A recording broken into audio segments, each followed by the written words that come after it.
Svetost i poslušnost Božjem zakonu o krvi. 10. odlomak. Pitanje.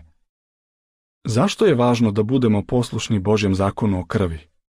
U Levitskoj 17:10 piše: Ako bi neko od Izraelovog doma ili neki stranac koji živi među vama jeo bilo kakvu krv, ja ću okrenuti svoje lice protiv duše koja bude jela krv i istrebit ću je iz njenog naroda. Jehova je zapovedio Izraelcima da ni u kom slučaju ne jedu krv. Taj zahtev, koji se odnosio kako na ljudsku, tako i na životinsku krv, važi i za hrišćane. Strašna nam je i sama pomisao na to da bi Jehova mogao okrenuti svoje lice protiv nas i ukloniti nas iz svoje skupštine. Mi ga volimo i poslušni smo mu od srca.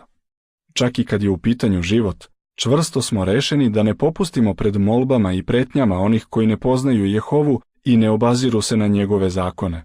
Iako znamo da će nam se ljudi rugati zbog toga što ne primamo krv, odlučili smo da slušamo Boga.